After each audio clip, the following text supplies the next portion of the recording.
श्री राधा गोविंद सेवा संस्थान द्वारा आप सभी भक्त वैष्णवों के सहयोग, श्रद्धा और भक्ति के द्वारा गिरिराज जी की कृपा से पुरुषोत्तम मास में भागवत कथा का ये पवित्र संकल्प अनवरत बड़े आनंद पूर्वक चल रहा है। हमारे आदरणीय शास्त्री जी श्री रंजन कुमार जी, उनका पूरा परिवार, उनके सहयोगी बड़े उल्लास से, बड़े आनंद से इस ज्ञान गंगा में पवित्र स्नान कर रहे हैं।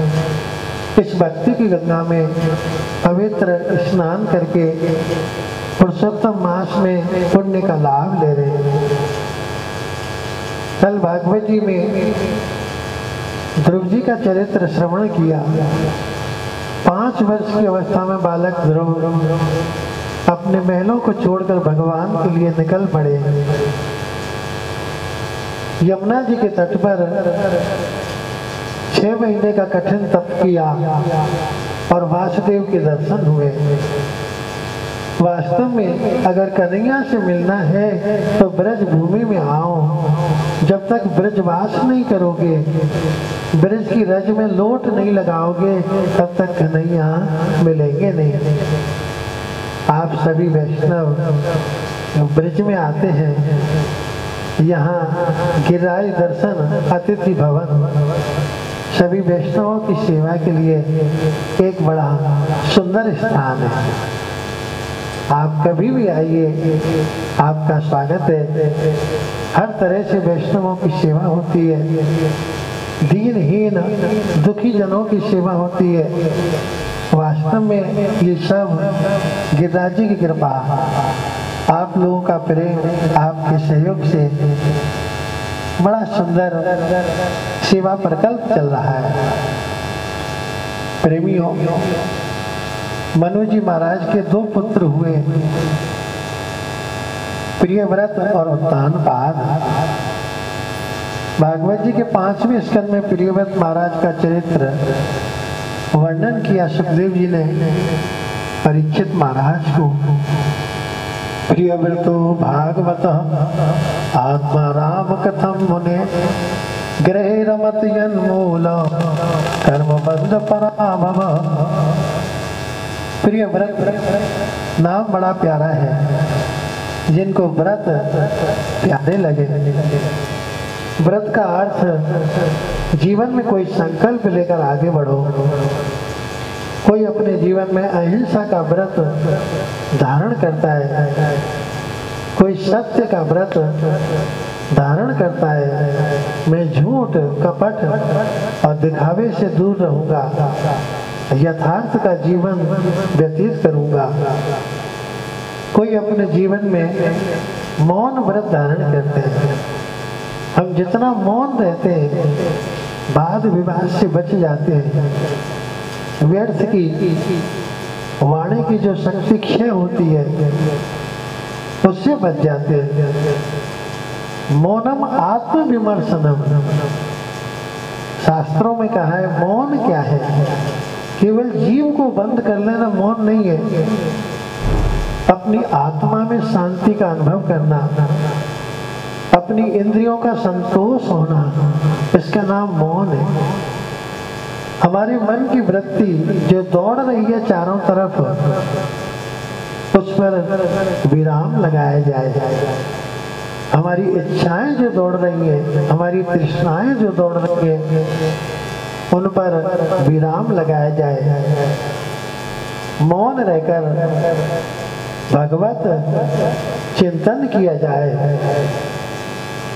कोई अपने जीवन में सेवा का व्रत धारण करते हैं, दीन दुखी की सेवा, गौ ब्राह्मण की सेवा, वैष्णव जनों की सेवा, प्रभु की सेवा। सेवा ही परमो धर्म।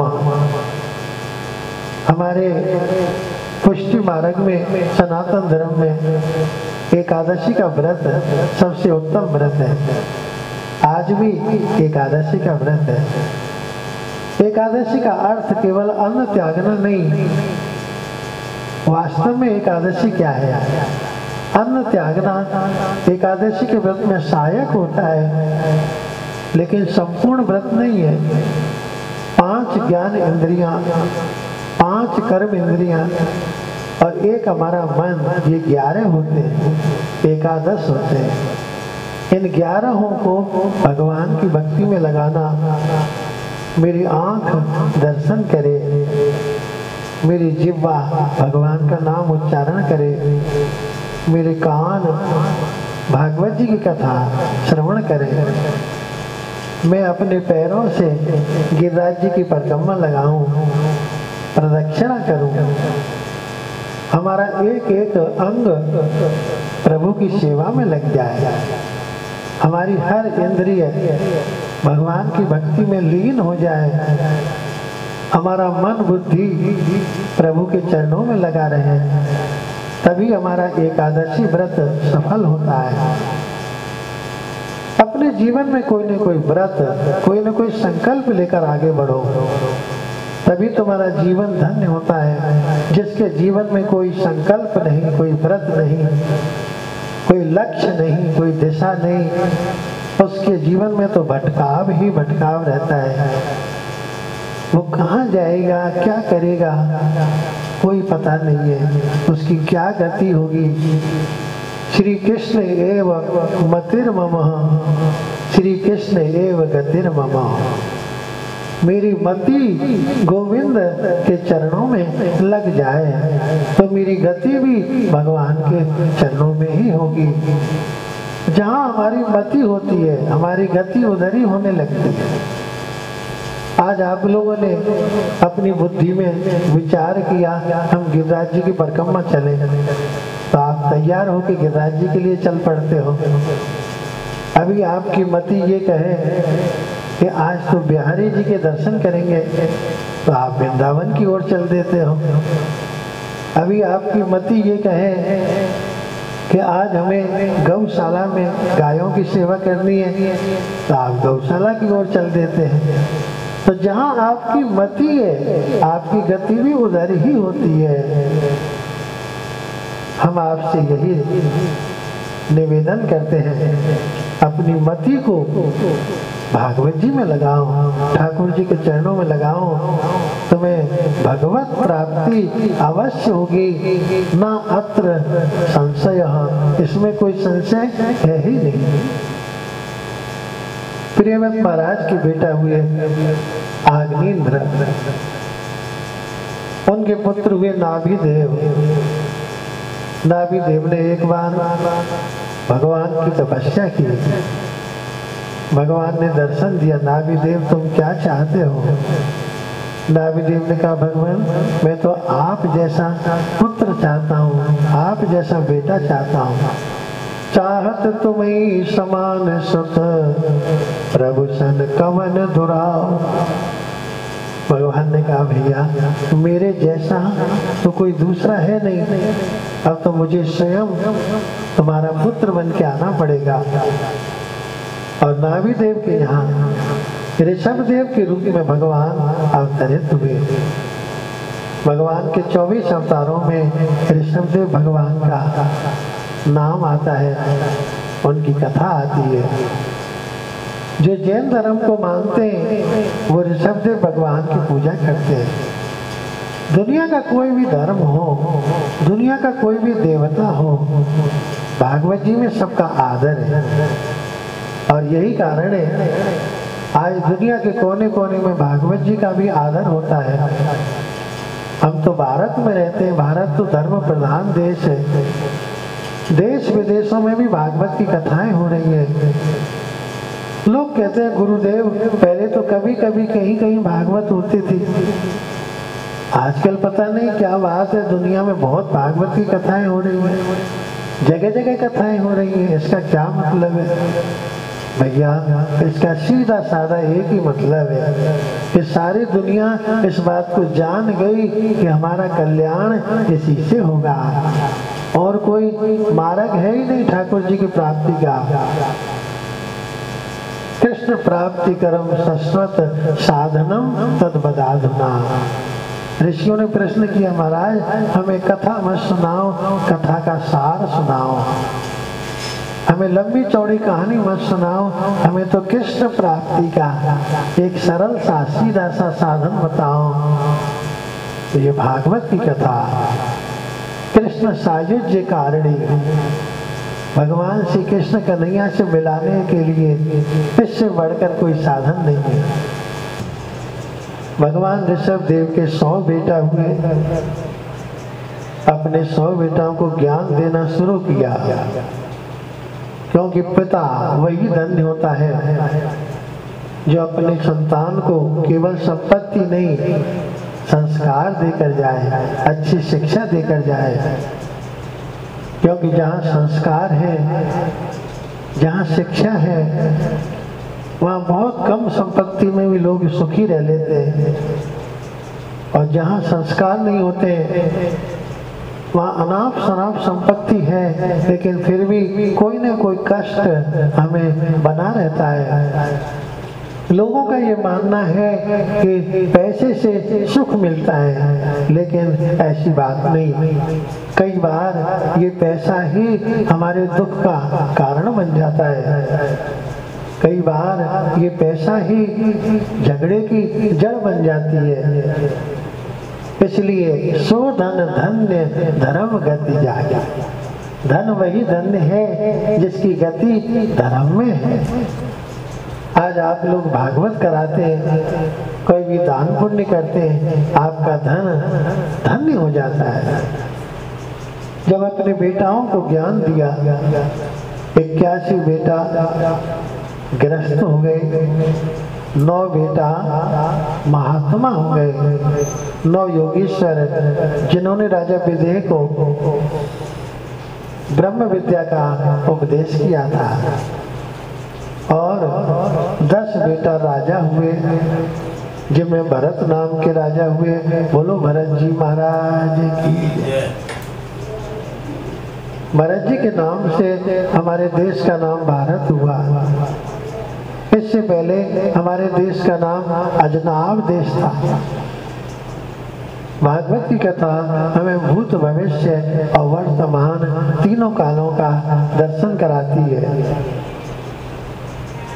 भरत जी के मन में एक बात आई, इन ऊंचे ऊंचे महलों में तो हम बहुत रहे, अब तो कोई एकांत में झोंपड़ी बनाकर श्री हरि का भजन करें, श्री हरि की सेवा करेंगे। गंडकी नदी के किनारे एक झोंपड़ी बनाकर भरत जी शालिग्राम जी की सेवा करने लगे। लेकिन भरत जी की कथा हमें सावधान करती है।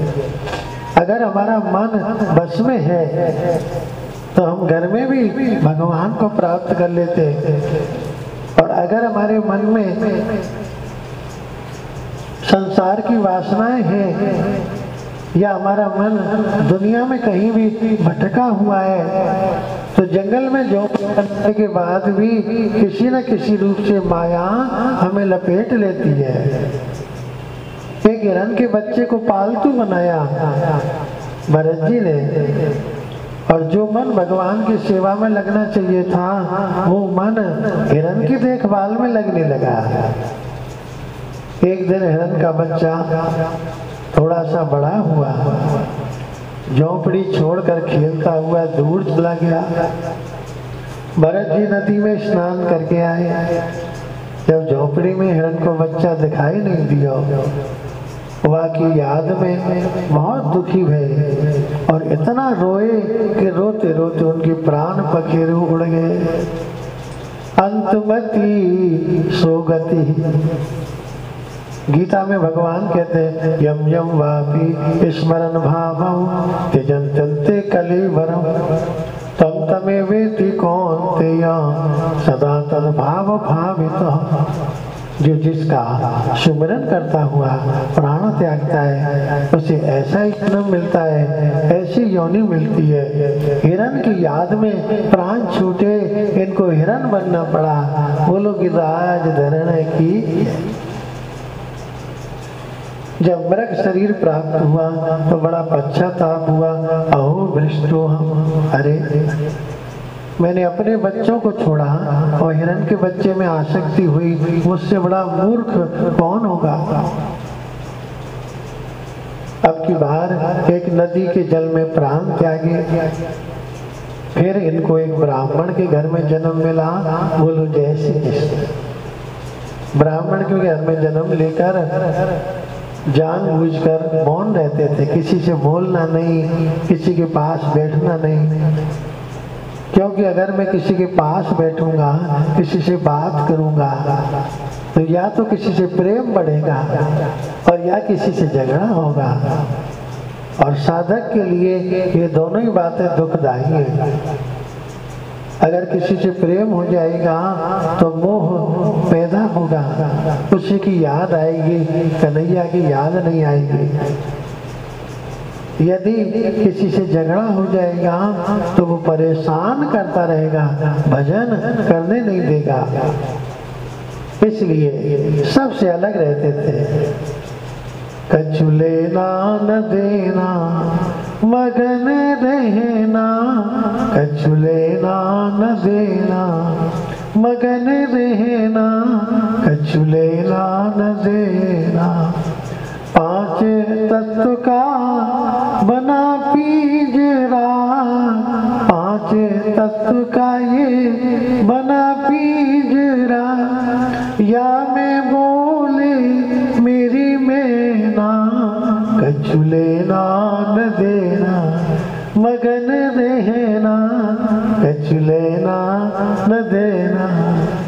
पांच तत्व का ये शरीर रूपी पिंजरा, और इसमें जीवात्मा बैठी हुई है एक पक्षी की तरह, जानबूझकर पागलों की तरह, मूर्खों की तरह अपने आप को दिखाते थे। लोग कहते थे ये तो जड़ है, ये तो मूर्ख है, इसमें अकल नहीं है, इनका नाम जड़ भरत हुआ। बोलो जड़ भरत जी महाराज की। घर वालों ने भी घर से निकाल दिया, किसी की सुनता नहीं, किसी के पास बैठता नहीं, किसी काम में हाथ नहीं बढ़ाता। भैया क्या होगा तुम्हारा, जाओ घर से निकलो। ये जंगल में एक पेड़ के नीचे बैठे थे। एक बार राजा रघुगण, सिंधु देश का राजा, पालकी में बैठकर कपिल मुनि के आश्रम में सत्संग करने जा रहा था। राजा की पालकी को उठाने वाले 4 कहार लगे थे। अचानक एक कहार की तबीयत खराब हुई, उसे बुखार हो गया। दूसरे कहारों ने कहा महाराज इस बेचारे की तो तबीयत खराब हो गई, अब पालकी कैसे उठे। राजा ने कहा देख लो, कोई भी मिल जाए उसी को लगाओ। ये मई आ गए जड़ भरत जी के पास। जड़ भरत जी को पालकी उठाने को लगाया। भरत जी तो मस्त रहते थे। जाहि विद राखे राम ताहि भगवत इच्छा बलिए सी। पालकी ढोने लगे, लेकिन नीचे देखकर चलते थे, पैर के नीचे कोई कीड़ा मकोड़ा, कोई जीव न दब जाए, किसी को कष्ट न हो। इन्होंने देखा एक कीड़ा आ रहा था, अगर पांव रखूंगा तो इसको कष्ट होगा। इन्होंने उचक के एक छलांग लगाई और जैसे लंबा पांव बढ़ाया, अचानक राजा की पालकी आड़े तिरछी हुई और राजा धम्म से नीचे गिरे। राजा को एकदम गुस्सा आया, किम दम रे जीवन मृत्यु, क्यों रे तू जिंदा है कि मरा, तुझे होश नहीं। माम कदरती कृत्या, तू मुझे नहीं जानता मैं कौन हूँ। ते चिकित्साम करो, मैं अभी तेरा इलाज करता हूँ। और डंडा लेकर मारने को राजा आगे आए। भरत जी ने एकदम डांट लगाई, ए राजा आगे मत बढ़ना, नहीं तो अनर्थ हो जाएगा। तुम ये मत सोचना कि ये कोई पागल है, तुमने एक एक बात कही मुझे सब याद है। जीवन मृतत्व नियमेन राजन, आद्यंत वदयो विकृतस्य दृष्टो, साम्य भावो द्रवईड्य तत्र तरच्यते सौविधि कृत्य योगः। तुमने कहा था तू जिंदा है कि मरा? मैं तो मरा नहीं, मरे तो तुम हो जो तुम्हें 4 आदमी कंधों पे उठा के ले जा रहे हैं। ये 4 आदमी कब लगते हैं? जब कोई मर जाता है। तुमने कहा था कि तेरा इलाज करूं। भैया मेरे अंदर तो कोई बीमारी नहीं, कोई विकार नहीं, तुम काहे का इलाज करोगे? इलाज की जरूरत तो तुमको है राजा। कितना अहंकार भरा है तुम्हारे अंदर, कितना क्रोध भरा है तुम्हारे अंदर। अगर तुम कहो तो हम तुम्हारा इलाज करें।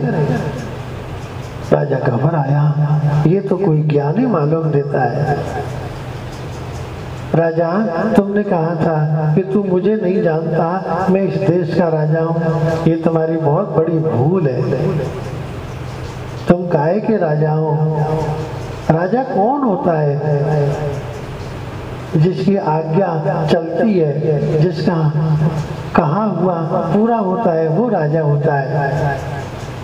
इस दुनिया में कितने काम ऐसे हैं जिन्हें तुम कितने दिनों से चाह रहे हो और आज तक नहीं हुए, और कितने काम ऐसे हैं जिन्हें तुम बिल्कुल नहीं चाहते थे और फिर भी हो गए। कितनी घटनाएं ऐसी हुई तुम्हारे जीवन में जिन्हें तुम चाहते नहीं थे, फिर भी हो गई। इसका मतलब यहाँ तुम्हारी नहीं चलती है, यहाँ किसी और की चलती है। इस दुनिया का राजा धीराज मेरा द्वारिकाधीश है। बोलो राजा धीराज की जय। राजा राम राम राम, सीता राम राम राम, राजा राम राम राम, सीता राम राम राम, राजा राम राम राम, सीता राम राम राम, राजा राम राम राम, सीता राम राम राम। इस दुनिया का राजा धीराज कोई और है। अपने मन में से इस बात को निकाल दो कि मैं राजा हूँ। तुम्हारे बाल सफेद होने लगे, तुम्हारे दांत उखड़ने लगे, तुमको वृद्ध अवस्था आ रही है। क्या तुम चाहते थे मैं बूढ़ा हो जाऊं? नहीं महाराज, मैं तो ये चाहता था मैं सदा जवान बना रहूं, और फिर भी तुम्हें बुढ़ापा आ गया। तुम्हारी कहाँ चलती है? और एक बात सुनो, तुम ये चाहते हो कि तुम्हारी मृत्यु आ जाए? नहीं महाराज, मैं तो चाहता हूँ सदा जिंदा बना रहूं। और फिर भी तुम जानते हो कि एक दिन तुम्हारी मौत जरूर आएगी, उस दिन भी तुम्हारी नहीं चलेगी। अपने मन में से इस संशय को निकाल दो कि मैं राजा हूँ। राजा चरणों में गिर पड़ा, ब्राह्मण देवता मुझे क्षमा कर दो, मैं राजा नहीं हूँ, मैं तो आपके चरणों का दास हूँ, मैं तो भिखारी हूँ, मुझे ज्ञान की भिक्षा दे दो। मैं कहाँ जा रहा था? गुरु तलाशने। कहाँ जा रहा था? सत्संग करने। ज्ञान का समुद्र तो मेरे पास ही विद्यमान है। गुरु कौन है? जिसकी वाणी अंतर आत्मा को जगा दे, वही गुरु है। जिसका शब्द संशय को मिटा दे, वही गुरु है। आप ही मेरे सदगुरु हो, आप ही ज्ञानदाता हो। ब्राह्मण देवता, मैं राजा नहीं हूँ, आप तो महाराज हो। राजा से भी बड़ा महाराज होता है। आप ज्ञान के समुद्र हो, मुझे ज्ञान की भिक्षा दे। जलभरत जी ने राजा रघुगण को उपदेश किया कि जीव आता है इस संसार में एक व्यापारी की तरह। अजब है दुनिया का बाजार, अजब है ये दुनिया का बाजार। कोई यहाँ पर करे कमाई और जाए कोई पल्ला झाड़। अजब है ये दुनिया का बाजार। हरि नाम की करो कमाई, यही जगत का सार। अजब है ये दुनिया का बाजार। दो तरह के व्यापारी आते हैं बाजार में। एक ऐसा व्यापारी जो खूब कमाई करता है, और एक ऐसा व्यापारी जो कमाने की तो बात छोड़ो, गांठ की पूंजी भी लगाकर चल देता है। कोई यहाँ पर करे कमाई और जाए कोई पल्ला झाड़, अजब है ये दुनिया का बाजार। हरि नाम की करो कमाई, यही जगत में सार। राजा की आंख खुल गई। ये जीव संकटों से घिरा हुआ है, न जाने कब मृत्यु के मुख में ग्रास बन जाए। वास्तव में जिसने श्री हरि से अपना चित्त लगाया उसी का जीवन धन्य हुआ। आज आप भागवत सुन रहे हैं, वास्तव में ये सबसे सच्ची कमाई है। आप ऐसी कमाई कर रहे हो जो मीराबाई ने कमाया पुण्य। आज तक राजस्थान में कितनी रानियां हो गई कौन जानता है, लेकिन मीराबाई को लोग भूल नहीं पाते। वो कौन सी कमाई की, कौन सा धन इकट्ठा किया जो आज तक मीराबाई का नाम दुनिया जानती है। आप भागवत सुन रहे, आप ऐसी कमाई कर रहे हो जो तुलसीदास ने की, जो सूरदास ने की, जो मीरा ने की, जो ध्रुव प्रहलाद ने की। लोग आज तक उन्हें याद करते हैं। जीवन में अमर होने का एक यही रास्ता है। ऐसा पुण्य, ऐसा सुकृत करो कि दुनिया तुम्हें सदा याद करती रहे, कभी लोग तुम्हें भूले नहीं। राजा को ज्ञान दियो, राजा चरणन में गिर पड़ो। भगवान नरका नाम किम, लोग कहते हैं नरक क्या होते हैं? धरती के नीचे ऊपर भी कोई लोक होते हैं क्या? सुखदेव मुनि कहते हैं हाँ, 7 नीचे और 7 ऊपर 14 भुवन कहलाते हैं। जो पृथ्वी के नीचे के लोक हैं, अतल, वितल, सुतल, तलातल, महातल, रसातल और पाताल सबसे नीचे है। और जो ऊपर के लोक हैं, भू, भुवा, स्व, महाजन, तपः और सबसे ऊपर सत्य लोक। नरक क्या होते हैं, स्वर्ग क्या होता है? सुखदेव मुनि कहते हैं वैसे तो नरकों की कथा गरुड़ पुराण के अंदर बहुत विस्तार से आती है, लेकिन भागवत जी में भी नरकों का वर्णन किया। 84 लाख योनि है, 84 लाख ही नरक है, लेकिन 28 नरक घोर यातनाओं के देने वाले हैं। तामिश्र, रौरव, कुंभीपाक, शुकर मुख, कृमि भोजन, संदन स, तत्व सूर्मी, वैतरणी, ये सब नरकों के नाम हैं। एक नक है वज्र कंटक, वज्र जैसे कांटे अपने पाप कर्मों के अनुसार जीव को यमदूत लाते हैं।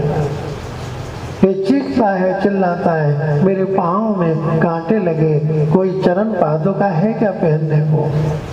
यमदूत कहते हैं भैया तुमने किसी का नंगा पाँव देखकर कभी चरण पादुका पहनाई? कि चलो इस बेचारे को चरण पादुका पहना दे। नहीं महाराज, तो फिर तुम्हें कहाँ से मिलेगी पादुका? मैं प्यासा हूँ, मुझे पानी पिलाओ। यमदूत कहते तुमने कभी प्याऊ लगाई? नहीं महाराज, तो फिर तुम्हें पानी कैसे मिलेगा? यहाँ सब कुछ मिलता है, लेकिन उन्हीं को मिलता है जो देकर आए हैं, और वही मिलता है जो देकर आए हैं। एक वैतरणी नदी, रक्त का प्रवाह, मांस का कीचड़ अस्थियों के किनारे लगे हैं। जीव पाप कर्मों के अनुसार वैतरणी में पटक दिया जाता है। अगर किसी ने अपने जीवन में गौ माता की सेवा की है तो वो गाय आ जाती है। किसी ने गौ दान किया है तो वो गाय आती है, उसकी पूंछ पकड़ के वैतरणी से जीव पार हो जाता है। अपने जीवन में गौ माता की जरूर सेवा करो। वैतरणी से पार तुम्हें केवल गौ माता ही करेगी और कोई नहीं कर पाएगा। गोपाल की कृपा चाहते हो तो गौ माता को प्रसन्न रखना बहुत जरूरी है। अपने घर में रख सकते हो तो घर में गौ सेवा करो। अगर आप फ्लैट में रहते हैं, सिटी में रहते हैं, गाय नहीं रख सकते, या किराए के भाड़े के मकान पर रहते हैं, तो कहीं भी गौशाला से जुड़ जाओ, जहाँ गौ सेवा होती है, अपना अंश, अपना सहयोग वहाँ देते रहिए। हमारे ब्रज में तो गौ सेवा बड़े भाव से होती है। जहाँ कृष्ण कन्हैया ने गौ चारण किया, गिरिराज की तलहटी श्री धाम वृंदावन में आज जगह जगह गौशालाएं बनी है। हम लोग हमेशा गौशालाओं से जुड़कर गौ माताओं की सेवा में लगे रहते हैं। कोई वैष्णव की कोई सेवा आती है, उसे गौशाला तक पहुंचाते हैं।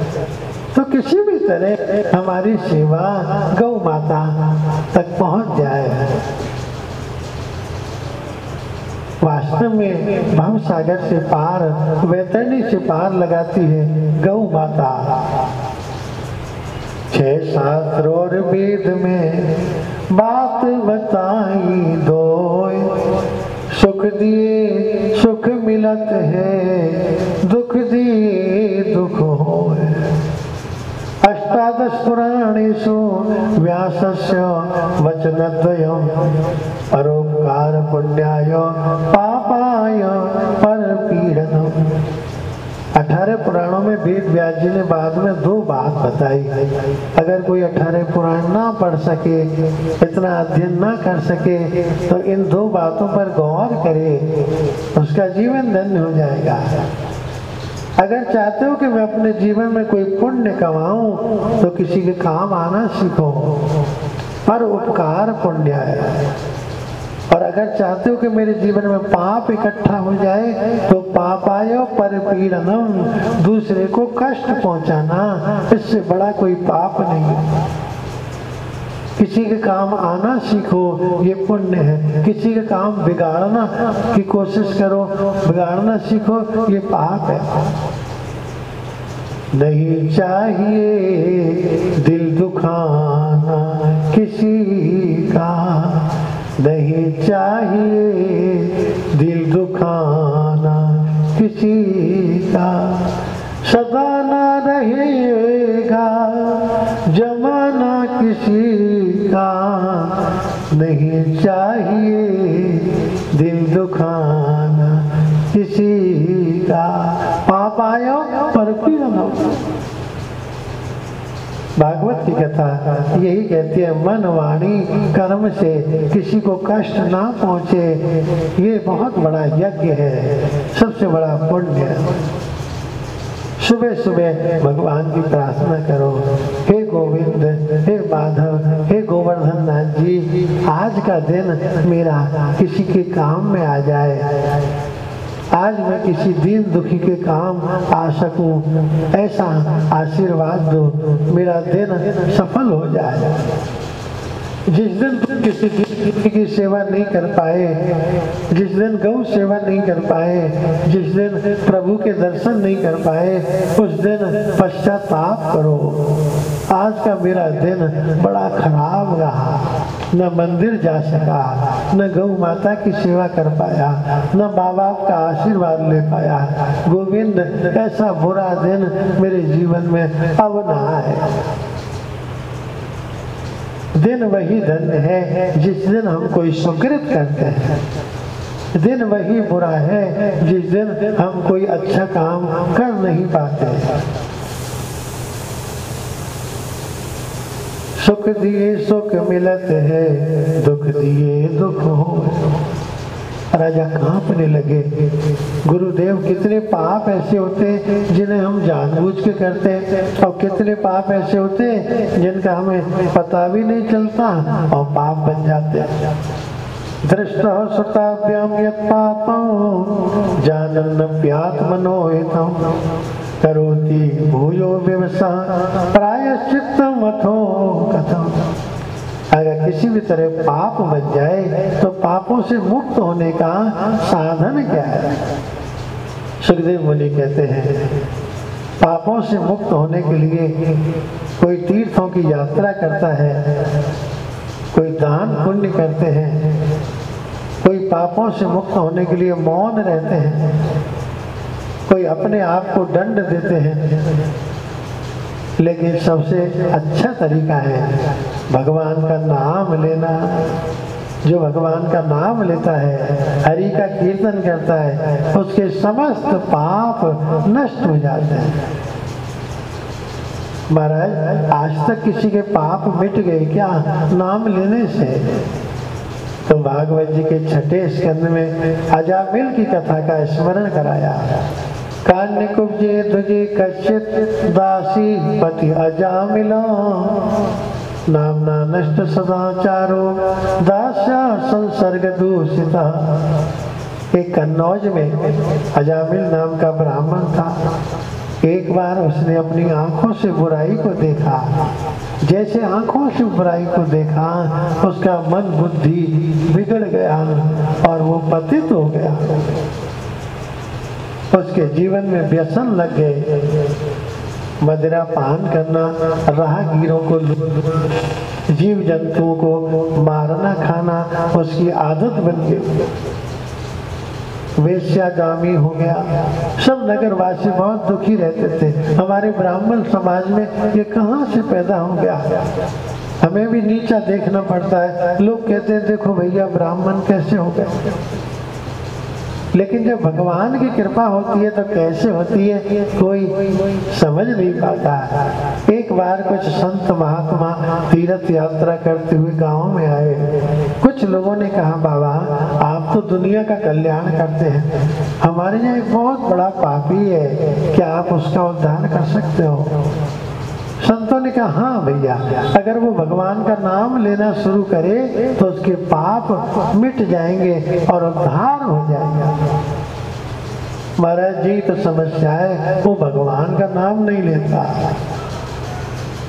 तो फिर भैया कैसे उद्धार होगा? एक संत बड़े अनुभवी थे, उन्होंने कहा अच्छा एक बात बताओ, उसे सबसे अच्छा क्या लगता है? महाराज उसे अपने बच्चे बहुत प्यारे लगते हैं। तो तुम एक काम करना, अब की बार उसके कोई संतान हो ना, तुम उसका नाम भगवान के नाम पे रख लेना। अब की बार उसको बालक हुआ, उसका नाम नारायण रख दिया। अब तो अपने बच्चे से इतना प्रेम करे, भुंजानम प्रपिदन खागम बालक स्नेह यंत्रता। भोजन करे तो आ बेटा नारायण भोजन करो, आओ बेटा नारायण सो जाओ मेरे पास, तुम्हारे बिना मुझे नींद नहीं आती। जब सुबह होती थी बेटा नारायण तुम अभी जगे नहीं, जग जाओ। जो कभी भी भगवान का नाम नहीं लेता, अपने बेटे के बहाने से दिन में रात में 24 घंटे सैकड़ों बार भगवान का नाम इसके मुंह से अकस्मात निकलने लगा है। इसकी जीव को आदत पड़ गई नारायण नाम लेने की, बात बात में नारायण पुकारता था। ये था बड़ा भाग्यशाली। जब इसका अंत समय आया, यमदूत आए इसको लेने पाप कर्मों के अनुसार, लेकिन यमदूतों का भयानक चेहरा देखा, एकदम घबराया और खेलते हुए बच्चे को आवाज लगाई, दूरे क्रीडन का सकतो बालम नारायणाभ्यम प्लावितेन सुरेणो से आज हवा कुलेंद्रियों। खेलते हुए बालक को आवाज लगाई, बेटा नारायण मुझे बचाओ, नारायण मेरी रक्षा करो। ये कौन आ गया जो अंत समय नारायण का नाम लिया? जन्म लाभ परो पुंसाम अंते नारायण स्मृति। जीवन का सबसे बड़ा लाभ मिल गया, अंत समय नारायण का नाम मुंह से निकला। जो नारायण का नाम निकला, नारायण के पार्षद दौड़े चले आए और उन्होंने यमदूतों को भगा, हटो यहाँ से, इस पर तुम्हारा अधिकार नहीं, ये हमारे प्रभु का नाम लेता है, इसे तो हम लेकर जाएंगे। आज इसको भगवत प्राप्ति हुई, बेटे के बहाने से नाम लिया। बेचारे यमदूत गए धर्मराज के पास में, महाराज आपने हमें भेजा, उधर से नारायण के दूत आ गया, हम लोगों में खींचतान होने लगी, ये क्या हुआ। धर्मराज बोले भैया मैंने इसका पुराना हिसाब देखा, ये जन्म जन्म का पापी है, तो मैंने यमदूत भेज दिए। मुझे क्या पता था ये अंत समय भगवान का नाम ले जाएगा। तो उन्होंने कहा महाराज जीवन भर तो पाप किए, केवल अंत समय नाम लेने से क्या होता है।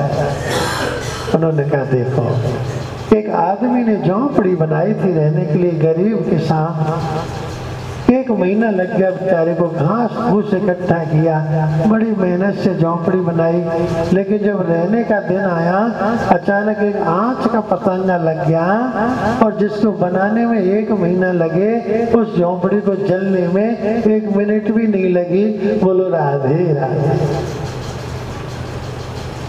इसी तरह हमारे जीवन में पाप कितने भी इकट्ठे हो जाएं, लेकिन अगर अंत समय भगवान के नाम का पतंगा लग जाए तो जीवन भर के पापों का ढेर जलकर भस्म हो जाता है। उन्होंने दूसरा तर्क दिया, तो महाराज उसने भगवान का नाम नहीं लिया था, उसने तो अपने बच्चे को आवाज लगाई थी, वो तो धोखे से नाम निकल गया, बहाने से निकल गया, अनजाने में निकल गया है। धर्मराज ने कहा देखो, अज्ञानात् अथवा ज्ञानात् उत्तम श्लोक नाम यत् संकीर्तित मघं पुंसां दहे देहो यथा नलः। कोई अग्नि को जानबूझकर छुए तो भी हाथ जलता है, और अचानक हाथ लग जाए अग्नि से तो भी हाथ जलता है। अग्नि अपना काम करती है। बिजली का नंगा तार जानबूझकर छुओगे तो भी करंट लगेगा, और अचानक हाथ लग जाए तो भी करंट लगेगा। बिजली अपना काम करती है। इसी तरह मेरे प्रभु का नाम, चाहे कोई जानबूझ के ले या अचानक में नाम निकल जाए, नाम कभी खाली नहीं जाता। अंत में निकला ये परिणाम, राम से बड़ा राम का नाम। अंत में निकला ये परिणाम, राम से बड़ा राम का नाम। और कभी कभी तो ऐसा होता है, राम जी भी जो काम नहीं कर सकते वो काम राम जी के नाम लेने से ही हो जाता है। जिस सागर को बिना सेतु के लांग सके ना राम, कूद गए हनुमान उसी को लेके राम का नाम। अंत में निकला ये परिणाम, राम से बड़ा राम का नाम। राम जी को समुद्र पार करना था तो पुल बनाना पड़ा, बिना पुल बनाए राम जी समुद्र पार नहीं कर पाए। और राम जी के भक्त हनुमान जी ने केवल जय श्री राम एक बार नाम लिया और 400 कोस का समुद्र उलांग गए। ये नाम की शक्ति है, ये नाम का प्रभाव है।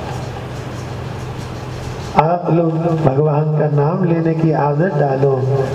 अगर नाम लेने की आदत डल जाएगी तो अंत समय भी भगवान का नाम अकस्मात भी मुंह से निकल जाएगा। बहुत से लोगों को गाली देने की आदत पड़ जाती है, तो अकस्मात भी उनके मुंह से गाली निकलती है और फिर कान पकड़ते महाराज गलती हो क्या करें, ऐसी आदत पड़ गई है कि गाली हमारे मुंह से निकलती है। हम नहीं चाहते तब भी अकस्मात निकल जाती है। आपने बहुत से संतों गिरिराज की परिक्रमा लगाते देखा होगा, धीरे धीरे नाम जपते रहते हैं।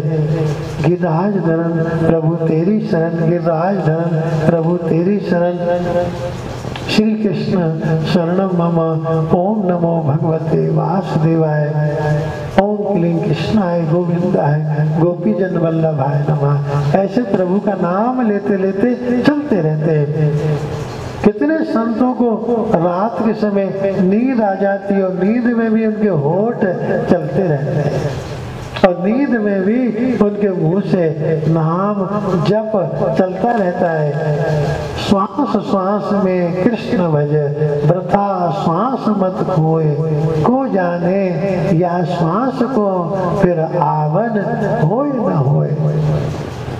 अपने एक एक श्वास में भगवान का स्मरण, एक एक श्वास में भगवान को नाम लेवे की आदत डालो। तुम्हें नाम लेवे की आदत पड़ जाएगी तो अंत समय भी अकस्मात में नाम जरूर निकल जाएगा। और जिसने कभी नाम लिया ही नहीं तो उसकी जीभ अकड़ जाती है, आवाज भी नहीं निकलती, ठाकुर जी का नाम नहीं निकल पाता। कृष्ण गोविंद गोविंद हे गोपाल नंदलाल, कृष्ण गोविंद गोविंद हे गोपाल नंदलाल, कृष्ण गोविंद गोविंद हे गोपाल नंदलाल, कृष्ण गोविंद गोविंद हे गोपाल नंदलाल, हे गोपाल नंदलाल, हे गोपाल नंदलाल, हे गोपाल नंदलाल, हे गोपाल नंदलाल। आप लोग प्रेम से नाम कीर्तन करो, ठाकुर जी की कृपा होगी, अवश्य होगी। जो भजता मुझे प्रेम से मैं उसका ही हो जाता।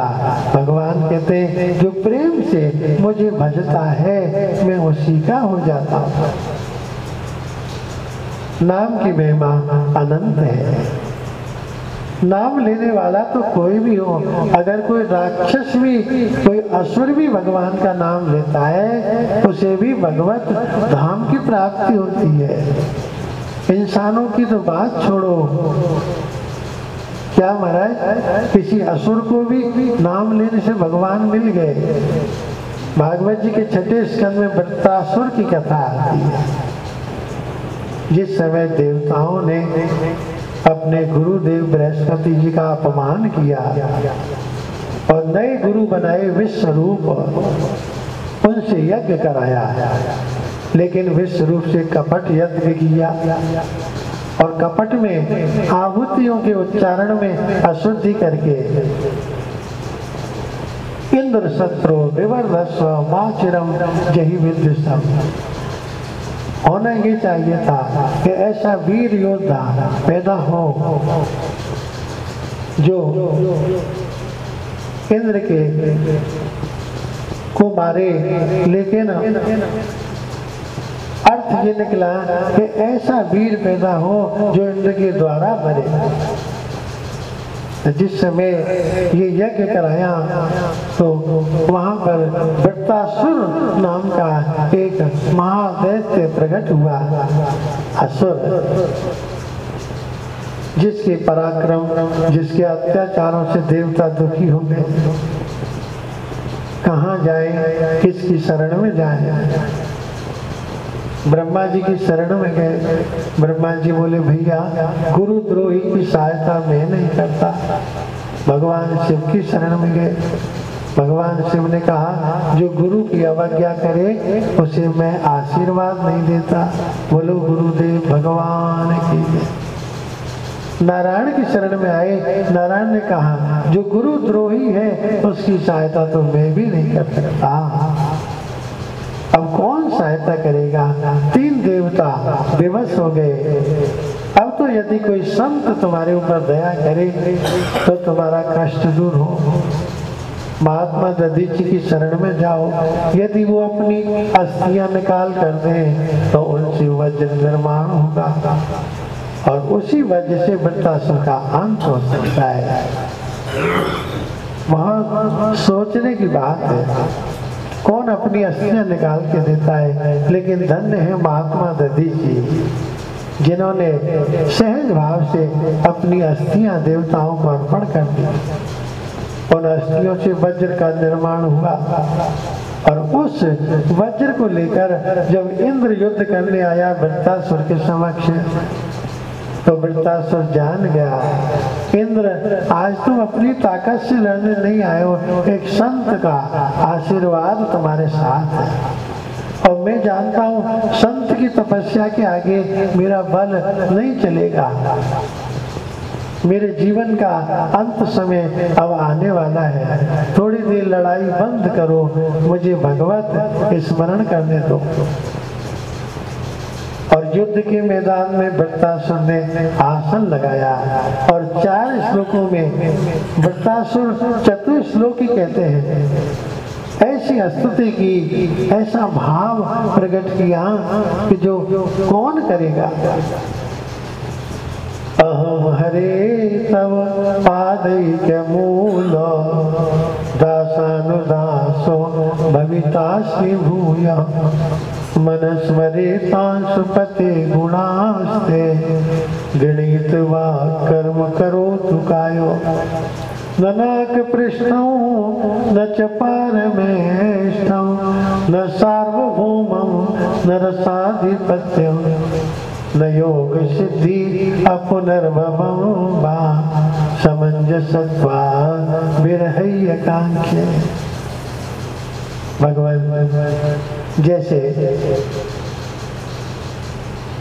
गाय का बछड़ा अपनी माँ को याद करता है, इसी तरह मैं आपको पुकारता रहूं, आपकी याद करता रहूं, मैं आपके चरणों के दासों का भी दास बन जाऊं। भगवान की सेवा मुझे ना मिले, लेकिन भगवान के भक्तों की सेवा करने का अवसर मिले, वैष्णव जनों की सेवा का मुझे अवसर मिले। जैसे चिड़िया का बच्चा अपनी माँ का इंतजार करता है, कब दाना लेकर चिड़िया आएगी और बच्चे के मुंह में दाना खिलाएगी, तभी उसका पोषण होगा। इसी तरह गोविंद मेरे जीवन में भी एकमात्र आपका आसरा, भगवत आश्रय चाहता हूँ। मेरे जीवन का आधार एकमात्र गोविंद तुम बन जाओ।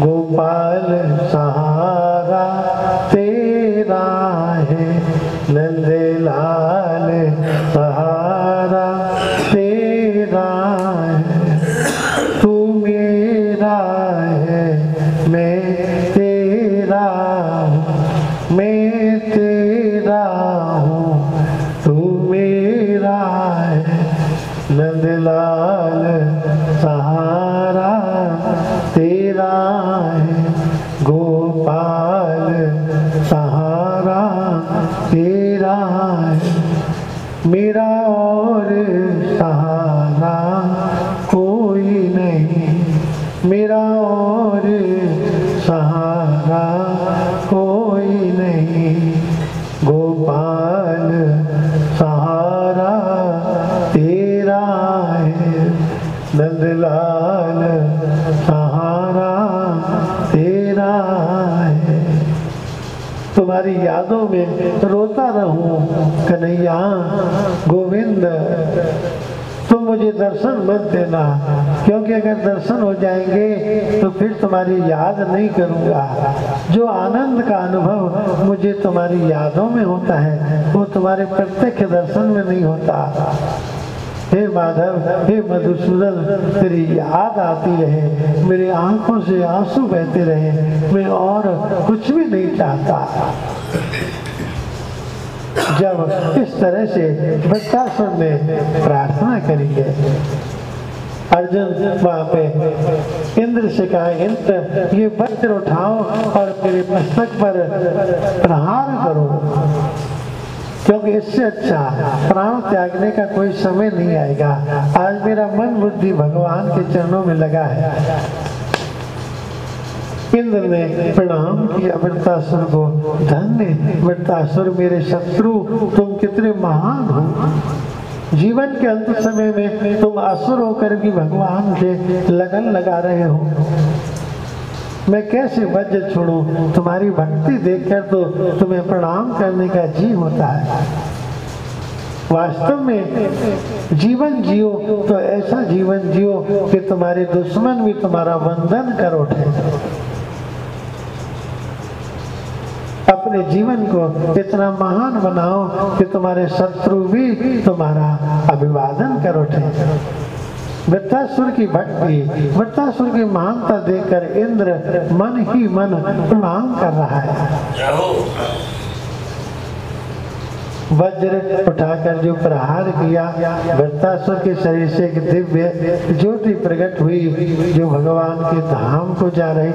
देवता सुमन वृष्टि कर रहे। बोलो वृंदावन बिहारी लाल गोवर्धन नाथ की जय। वृत्तासुर को भगवत प्राप्ति हुई। अंत समय भगवान को याद किया। आप भी अपने जीवन में भगवान को याद करते रहो। भगवान कहते हैं जो मुझे याद रखता है मैं भी उसको याद रखता हूँ। जो मुझे भूल जाता फिर मैं भी उसे भूल जाता हूँ। बोलो राधे राधे। जो भजता मुझे प्रेम से मैं उसका ही हो जाता हूँ। नाम की महिमा अनंत है। नाम लियो तिन सब कियो जोग जग आचार। नाम हरे नाम हरे नाम ही केवलम कलौ नास्तेव गति अन्यथा। तुलसीदास जी रामचरितमानस में भी लिखते हैं कलियुग केवल नाम आधारा सुमिर सुमिर नर उतरई पारा। यही कलिकाल साधन दूजा योग जग जप तप व्रत पूजा। कलियुग केवल नाम आधारा सुमिर सुमिर नर उतरई पारा। आप लोग जो प्रेम से नाम जप करते हो कीर्तन करते हो ये एक नाव है भव सागर से पार करने वाली। एक और ऐसा प्रसंग भागवत जी के 7वें स्कंद में प्रहलाद जी की कथा सुनाई। असुर बालक होकर भी प्रहलाद ने भगवान का नाम कीर्तन किया तो भगवान उसके लिए उसके आंगन में खम्भ फाड़कर नरसिंह रूप में प्रकट हो गए। कोई प्रभु को याद करके तो देखे, प्रभु को पुकार के तो देखे। प्रभु तो तुम्हारे घर के आंगन में ही तुम्हारी रक्षा करने के लिए प्रकट हो जाता है। जिस समय हिरण्याक्ष का अंत किया 12 अवतार लेकर भगवान ने, तो ये 2 भाई थे हिरण्याक्ष और हिरण्यकश्यप। दोनों दिति के पुत्र थे दैत्य। हिरण्यकश्यपु ने अपने भाई का बदला लेने के लिए संकल्प लिया, मैं विष्णु को मारूंगा, उसका रक्त निकालूंगा और उसके रक्त से अपने भैया का तर्पण करूंगा।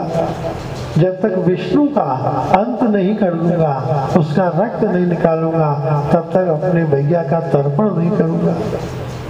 और इसको लेकर मंदराचल पहाड़ की गुफाओं में कठिन तपस्या करने लगा।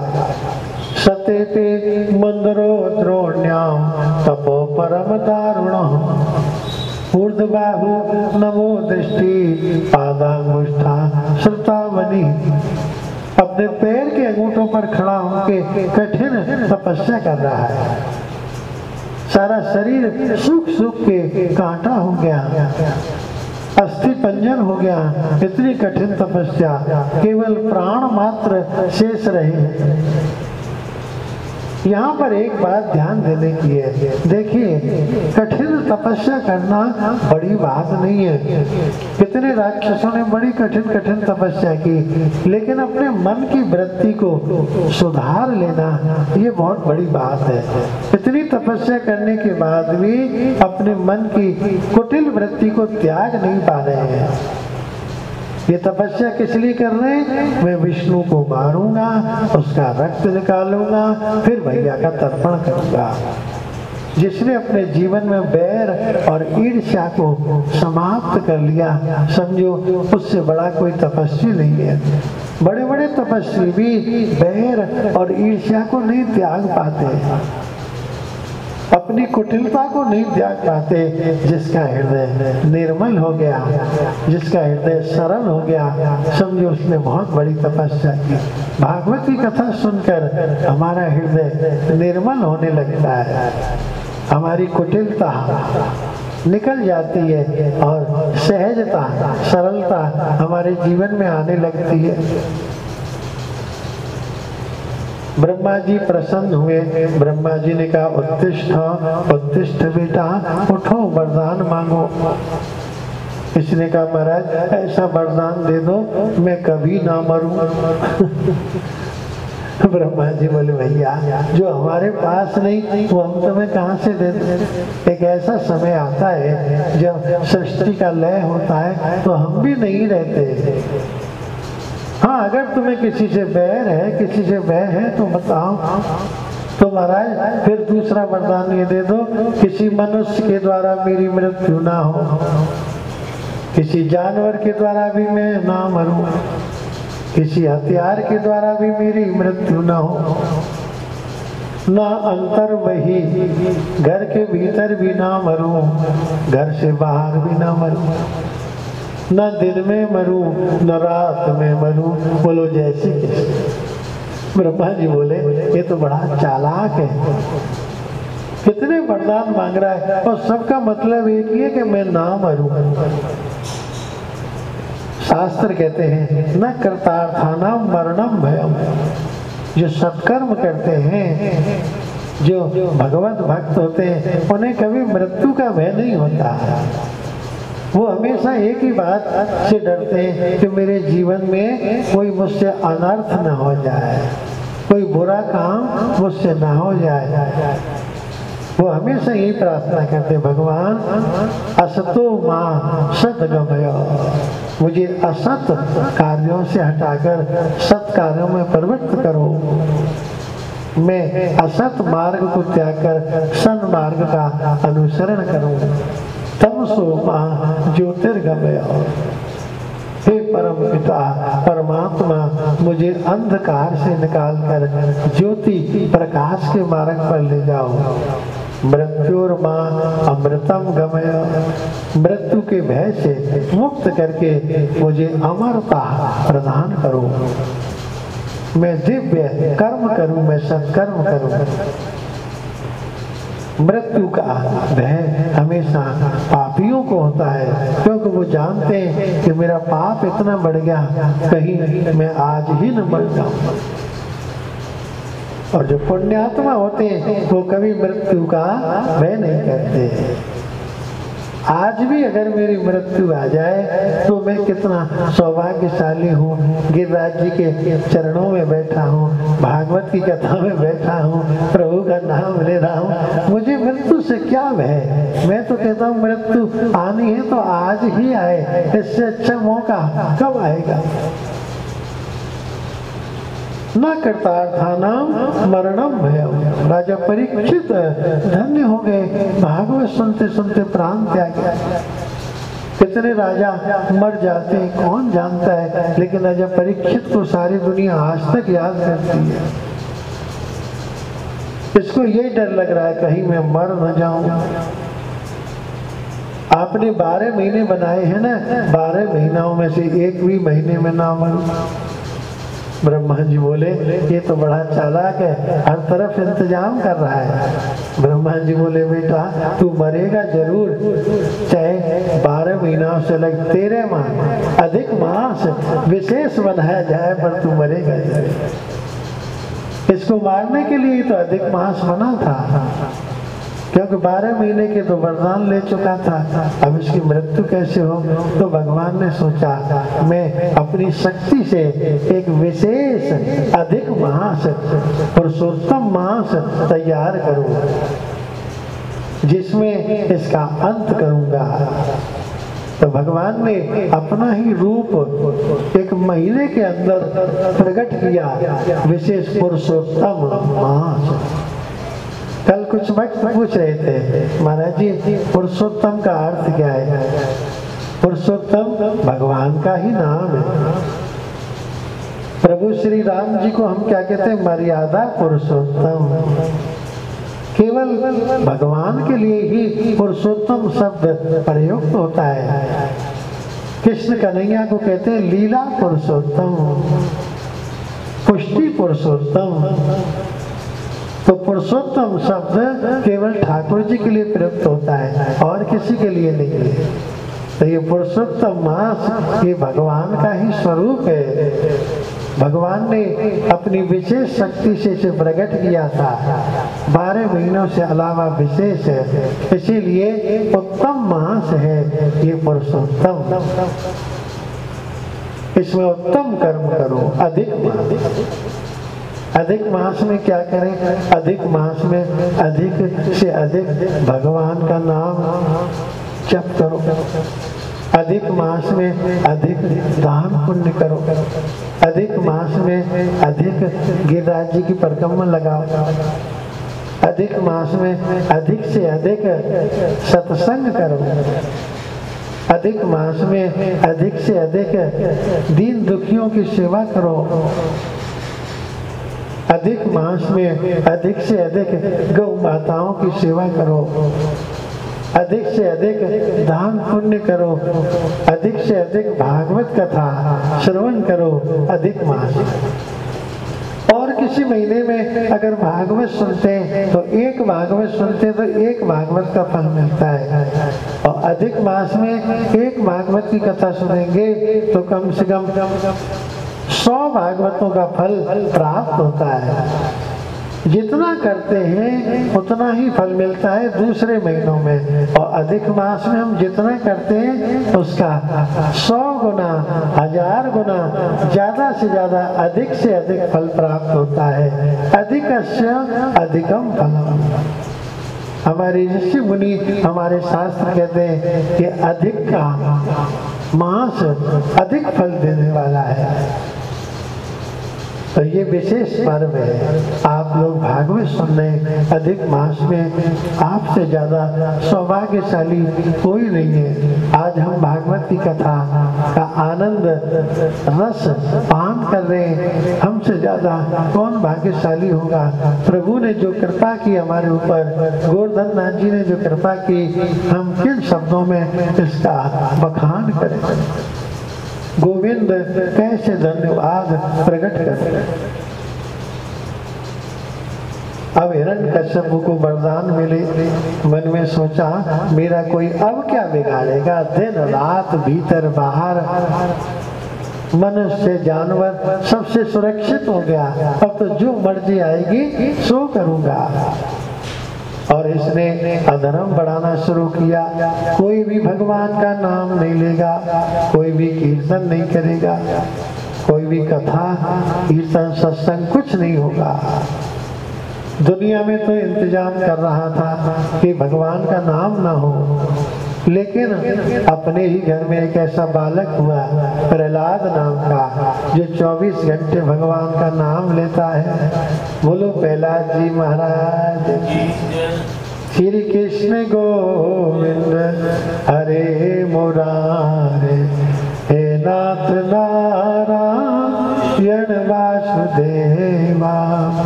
श्री कृष्ण गोविंद हरे मुरारे, हे नाथ नारायण वासुदेवा।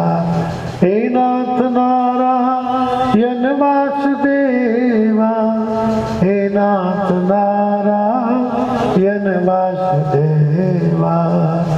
श्री कृष्ण गोविंद हरे मुरारे, हे नाथ नारायण वासुदेवा। ये कौन है श्री कृष्ण? कौन है गोविंद? किसका नाम लेता है तू? हिरण्यकश्यप ने डांट लगाया। पिताजी मैं भगवान का नाम लेता। कौन भगवान? कौन ईश्वर? मैं ही ब्रह्मा, मैं ही विष्णु, मैं ही शंकर कहलाता हूँ। 3 लोक 14 भुवन में मैं अपना राज चलाता हूँ। मेरे आगे कौन ईश्वर है? तुम क्यों पागल हो रहे हो? तुम ये नाम लेना और ये कीर्तन करना सब छोड़ो। पिताजी भगवान का नाम छूटेगा नहीं, मेरी श्वास श्वास में प्रभु का नाम बसा है।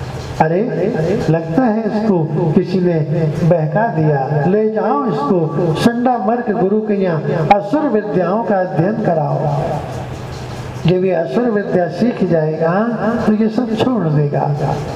संडा मर्क गुरु ने बहुत प्रयास किया प्रहलाद को असुर विद्या पढ़ाने का, लेकिन प्रहलाद जी के ऊपर तो भगवान की भक्ति का रंग चढ़ा है। अब दूसरा रंग कैसे चढ़े? वहां भी कीर्तन करने लगे, छोटे छोटे असुर बालकों का समूह बनाकर, और वहां भी कीर्तन चालू हुआ।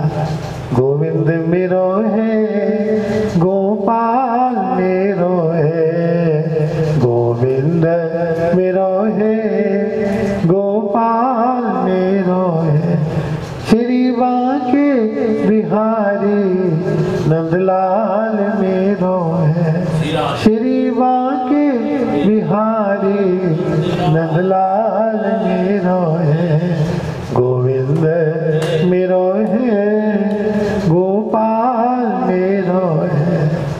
प्रहलाद भी नाचे, असुर बालक भी नाचे।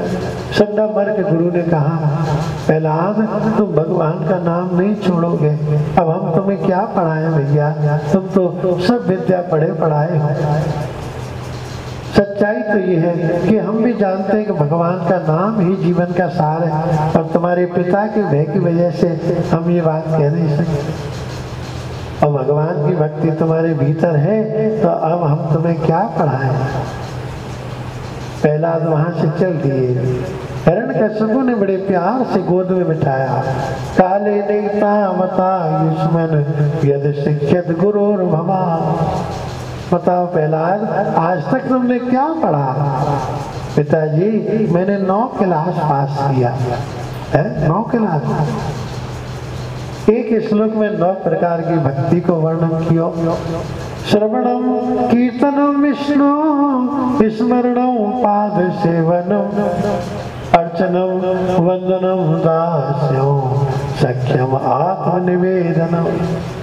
भगवान की कथाओं को श्रवण करना, उनके पवित्र नामों का कीर्तन करना, उनके सुंदर स्वरूप को स्मरण करना, उनके चरण सेवा करना, उन्हीं की अर्चना पूजा करना, उन्हीं की वंदना करना, उन्हीं का दास सेवक बन के रहना, उन्हीं का मित्र सखा बन के रहना, और आत्म निवेदन, अपने आप को प्रभु के चरणों में निवेदित करना।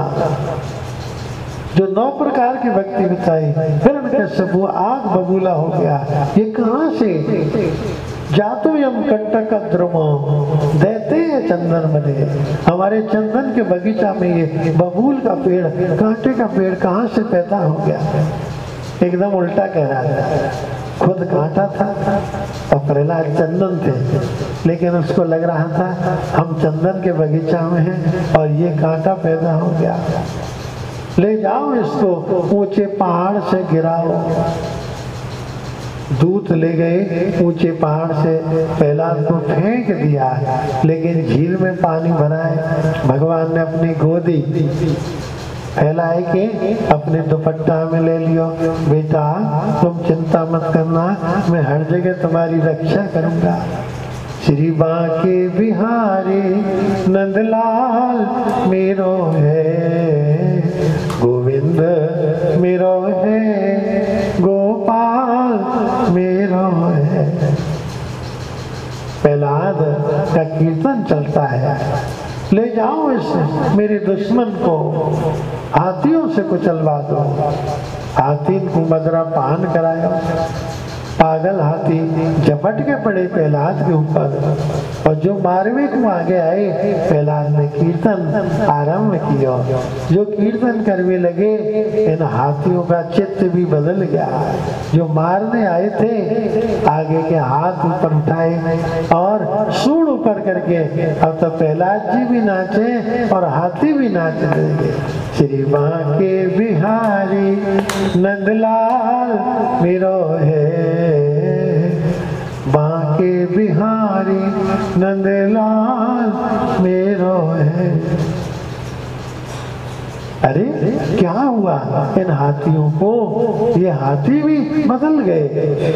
हाँ पिताजी, ये पशु हैं, इनको भी देखो, ये जानवर हैं, लेकिन ये भी बदलना जानते हैं और तुम आज तक बदल नहीं पाए। ये भी भगवान के नाम का रस जानते हैं, कैसे मगन होके नाच रहे ये हाथी, और तुमने आज तक भगवान के नाम का रस जाना ही नहीं। ले जाओ इसको, काल कोठरी में डाल दो। सांपों की काल कोठरी में पटक दिया, लेकिन वहां भी प्रहलाद का कीर्तन निरंतर चलता रहा। थक गया, इसको क्या करें। एक बहन थी होलिका। भैया आजकल तो बड़े परेशान दिखाई दे, तो क्या बताऊं बहन, एक तेरा भतीजा है, न वो मरता है न मैं मरता हूँ, एक मर जाए तो पीछे छूट। भैया क्या करना है, तुम एक काम करो, तुम्हारे पास में शीतल चीर एक ऐसा दुपट्टा है, तुम्हारे ऊपर अग्नि का प्रभाव नहीं होता। प्रहलाद को बातों में लेकर अपनी गोद में बिठाकर बैठ जाओ, मैं चारों तरफ से आग लगवा दूंगा। प्रहलाद जल जाएगा और तुम्हारा कुछ बिगड़ेगा नहीं, तुम दुपट्टा ओढ़ के बैठ जाता। होलिका बोली जे अच्छा रहेगा। प्रहलाद आ बेटा मेरी गोद में आ जा, और होलिका ने प्रहलाद को गोद में बिठाया और चारों तरफ से अग्नि की लपट उठने लगी। लेकिन जब अग्नि की लपट उठने लगी तो एक चमत्कार हुआ। जो दुपट्टा होलिका ने ओढ़ रखा था, एक आंधी का झकोरा आया, दुपट्टा उड़ गया और प्रहलाद जी के ऊपर उड़ गया। अब होलिका जलने लगी, बुरी तरह से चीखने लगी, चिल्लाने लगी, बचाओ बचाओ बचाओ। लेकिन कौन सुने, प्रहलाद ने और जोर जोर से कीर्तन आरंभ कर दिया और जल कर राख हो गई होलिका।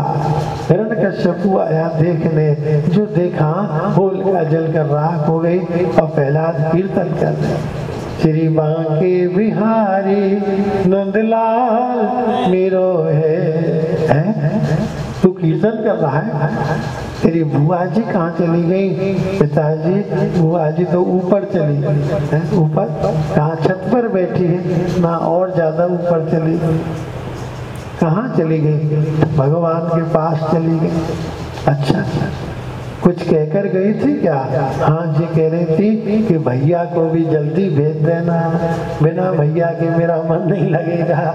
बोलो जय श्री कृष्ण। अरे तू बड़ा बाचाल है, बहुत तेरी जीव चलती है। परेशान हो गया हिरण्यकश्यप। सर्वै उपाय हंतव्य, हर तरह के उपाय किए प्रहलाद को मारने के लिए, लेकिन प्रहलाद का बाल बांका भी नहीं हुआ। ये बताओ प्रहलाद तुम्हें कौन बचाता है? पिताजी भगवान बचाते हैं। मारने वाला है भगवान, बचाने वाला है भगवान। मारने वाला है भगवान, बचाने वाला है भगवान। बाल न बांका होता जिसका, अरे बाल न बांका हो जिसका, रक्षक दया निधान। मारने वाला है भगवान, बचाने वाला है भगवान। मारने वाला है भगवान, बचाने वाला है भगवान। बाल न बांका होता जिसका रक्षक दया निधान। पिताजी भगवान बचाते हैं। अच्छा, तेरा भगवान यहाँ पे है क्या कहीं पे? हाँ पिताजी। तो मैं मुँह में खड़ग खम में ओढ़ रही जगदीश। मेरा भगवान आपके अंदर है, तभी तो आपकी आवाज निकलती है। जिस दिन मेरा भगवान निकल जाएगा, तुम्हारे मुंह में से आवाज नहीं निकलेगी, तुम पड़े रहोगे। और जिस तलवार से तुम मुझे मारने की कोशिश कर रहे हो, मुझे तो इस तलवार में भी मेरा भगवान दिखाई देता है। और पिताजी ये जो खम्मा है ना, मुझे तो इस खम्भे में भी भगवान देखता है। अच्छा, तुझे बाद में देखूंगा, पहले तेरे भगवान को देखता हूँ। और एक मुष्टिका का प्रहार किया, जैसे मुष्टिका का प्रहार किया, तड़ाक से खम्मा टूट गया और उसमें से नरसिंह भगवान प्रकट हो गए। गर्जना कर रहे भगवान, सिंहनाद करने लगे। नरसिंह भगवान बड़ा विकराल रूप, आवेश अवतार, सब भयभीत हो गए। ये कौन है? न मृगम न मानुषम, न ये सिंह है न ये नर है, ये तो नर और सिंह दोनों है, ये तो नरसिंह है। बोलो नरसिंह भगवान की। भगवान ने खम्भे में से प्रकट होकर के अट्टहास करते हुए हिरण्यकश्यप को पकड़ लिया और हिरण्यकश्यप को पकड़ के अपनी गोद में रख लिया। आज तू अपने वरदान याद कर, न दिन है न रात है, संध्या का समय, न अंतर में ही, न बाहर हूँ न भीतर हूँ, मैं दरवाजे पे बैठा हूँ, देहरी पे बैठा हूँ, न पृथ्वी पे न आकाश में। मैंने तुम्हें अपनी गोद में ले लिया, न पृथ्वी से स्पर्श हो रहा न आकाश में फेंका। कोई हथियार तो नहीं है मेरे पास, नहीं प्रभु, कोई हथियार नहीं। दुष्ट तू नहीं जानता, जो मेरे भक्त का बैरी वो मेरा बैरी। कितनी यातनाएं तुमने प्रहलाद को दी, कितने कष्ट पहुंचाए, वो सारे निशान, सारी चोट के चिन्ह मेरे शरीर में लगे, वो सब मैंने सहन किया। जो भक्त का बैरी सो मेरा बैरी। और भगवान ने अपने नाखूनों से हिरण्यकश्यप को चीर डाला और चीर करके उसका अंत कर दिया। उसकी अंतड़ियां निकाल के माला धारण कर ली और भगवान को बड़ा आवेश आया। कौन स्तुति करे, लक्ष्मी जी भी भयभीत होकर भागने लगी।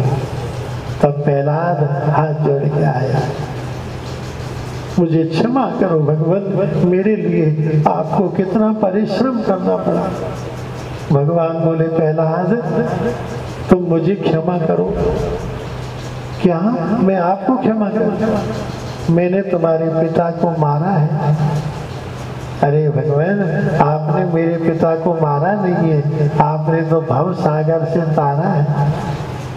भगवान ने प्रहलाद को गोद में ले लिया, जैसे गैया बछड़ा है, बड़े प्यार से चाटने लगे, बड़ो दुलार करे, ऐसे भगवान प्रहलाद को चाटने लगे और बड़ा स्नेह करने लगे। मैं आज एक प्रतिज्ञा करूं प्रहलाद, तेरे वंश में अब कबो काल को वध नहीं करूंगा।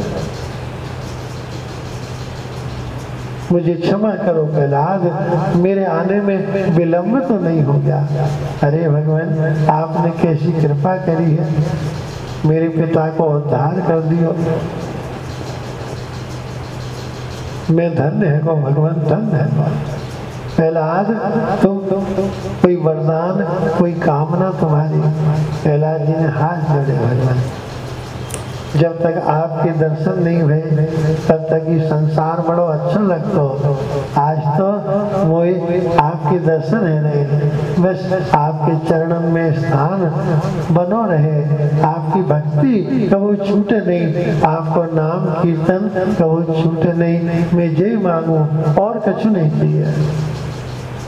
अब कछु नाथ ना चाहिए मोरे, दीन दयाल अनुग्रह तोरे, दीन दयाल अनुग्रह तोरे।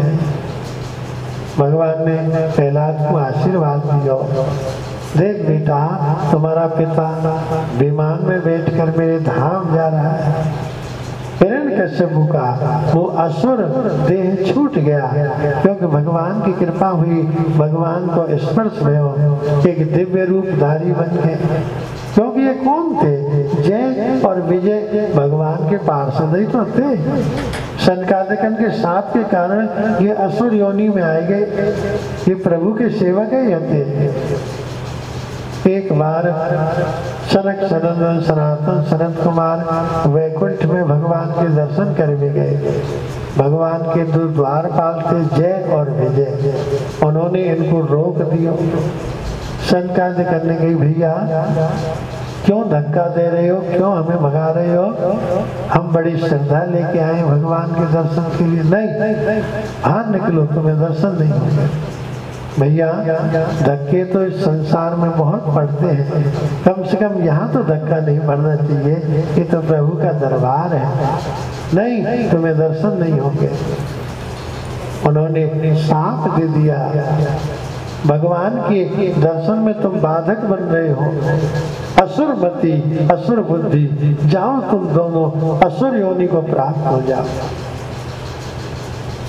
ये चरणन में गिर के क्षमा मांगने लगे। हमसे बहुत बड़ा अपराध भयो, हम आपके तेज और तपस्या को जान नहीं पाए। हम असुर बनेंगे, हमारा कल्याण कैसे होगा? संत हृदय नवनीत समान, संतन को हृदय माखन की तरह अति सुकोमल हो। क्रोध करें तो कल्याण के लिए, और कृपा करें तो कल्याण के लिए।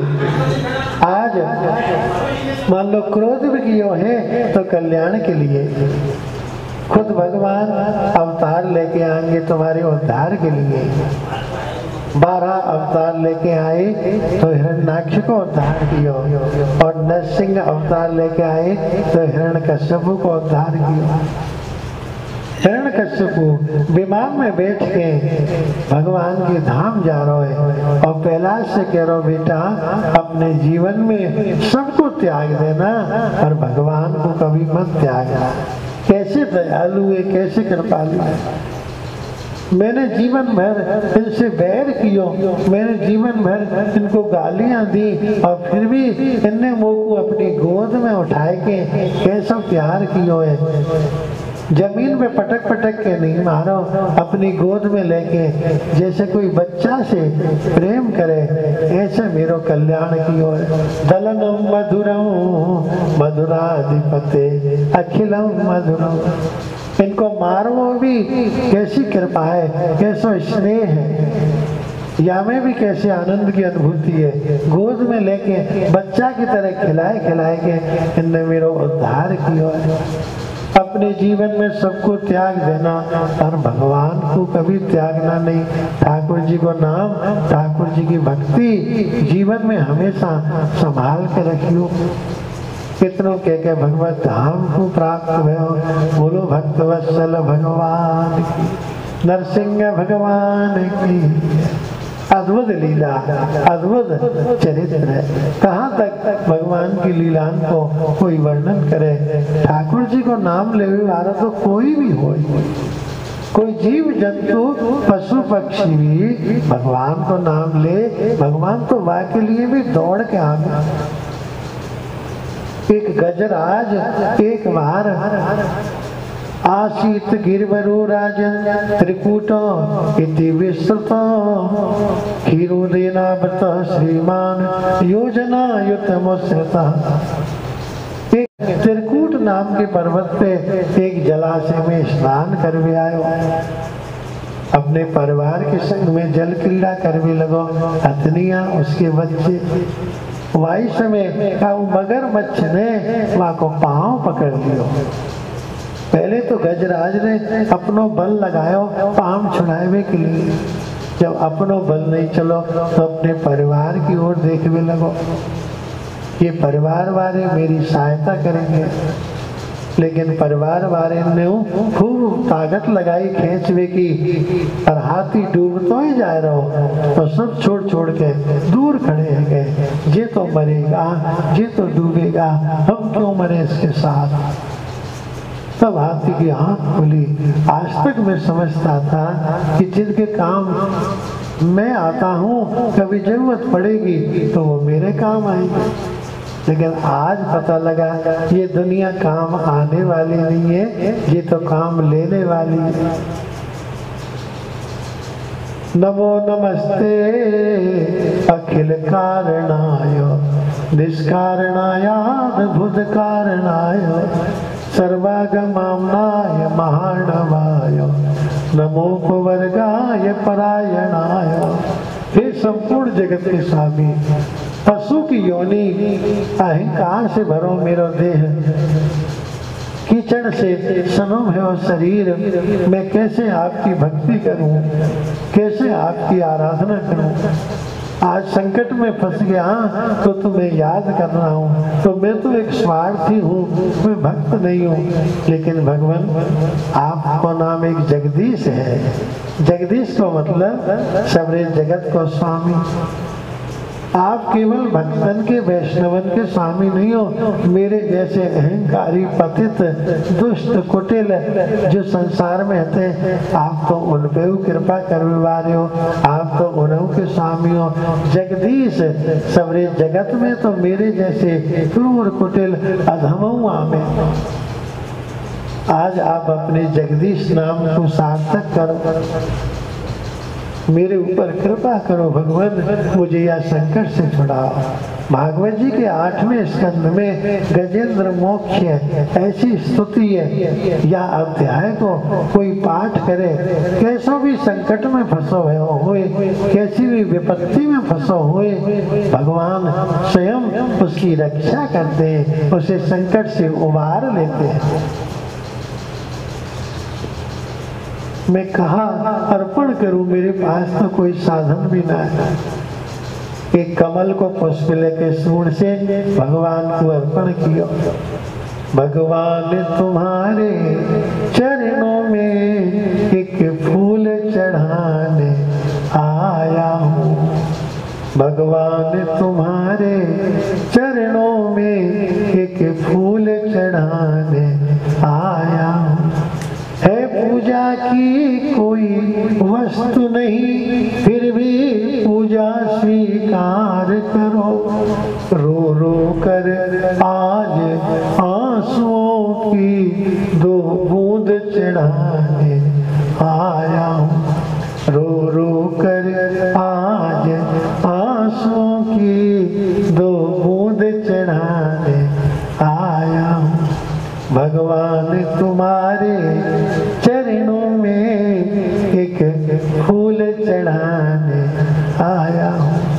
आपने गीता में की बात बताई है, पत्रम पुष्पम फलम तोयम यो में भक्त्या प्रियते। कोई मेरे लिए एक पत्र पुष्प फल और फलऊ न हो तो केवल जल अर्पण करे, मैं वहीं से प्रसन्न रह जाऊँ। आज अपनी यह बात को सार्थक करो प्रभु, मेरे पास पुष्प है, या पुष्प को स्वीकार करो। जो रोए रोए के हाथी ने भाव को पुष्प अर्पण किया। भगवान शयन कर रहे हैं, लक्ष्मी जी चरण सेवा कर रहे हैं, एकदम भगवान बेचैन है कि खड़े हुए। लक्ष्मी जी ने कही, स्वामी मेरे भाव में कोई दोष आएगा क्या? एकदम आप कैसे बेचैन रह गए? मेरी सेवा में कोई कमी है क्या? आप एकदम बेचैन कैसे हो गए? लक्ष्मी तेरे भाव में कोई कमी नहीं है, तेरी सेवा में कोई अपराध नहीं हुआ है, लेकिन मेरा भक्त पानी में डूब रहा है, मेरा भक्त पानी में डूबे और मैं सैया पे आराम करूं, ये कैसे है सैया? नंगे पांव गरुड़ पे सवार होके गरुड़ गोविंद भगवान दौड़े चले आए, अपने सुदर्शन चक्र को आज्ञा करी।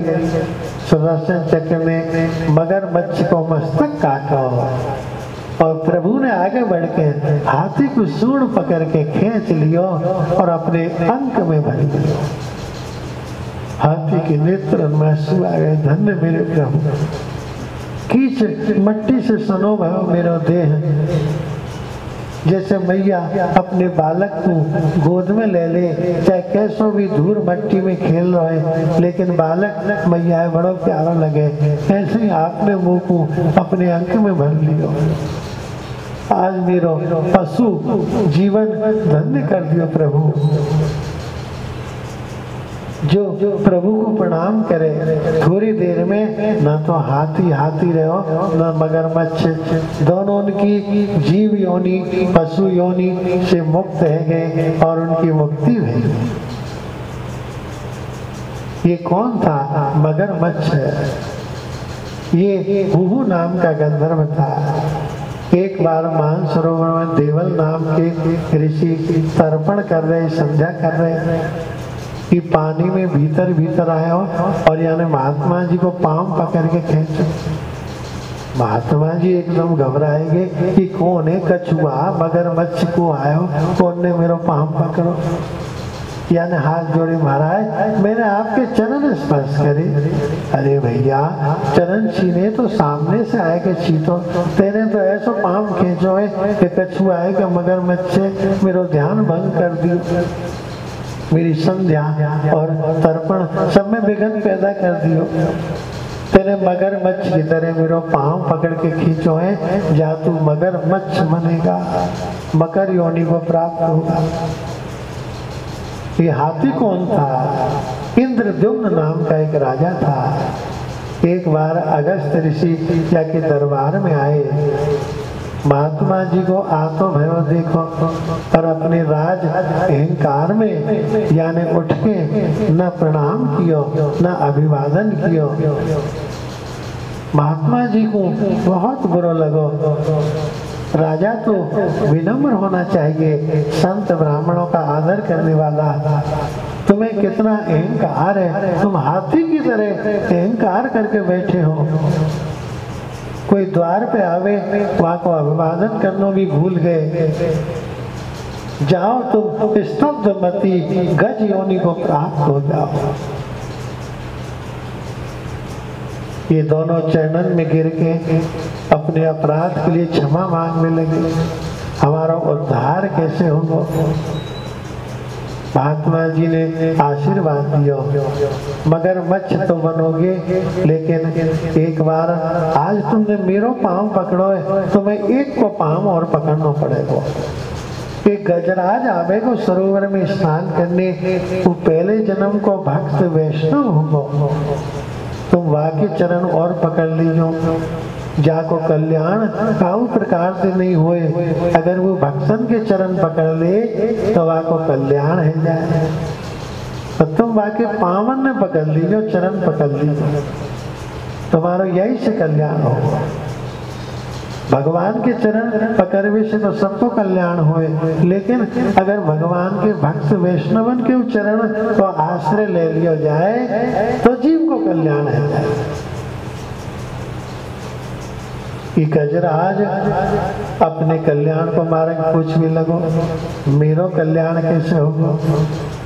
तब उनने समझाया, देखो एक बार जब तुम संकट में फंस जाओगे और देख लोगे कि दुनिया में अपना कोई नहीं है, तो तुम्हें भगवान की याद आएगी और उस समय भगवान तुम्हारा उद्धार करेंगे।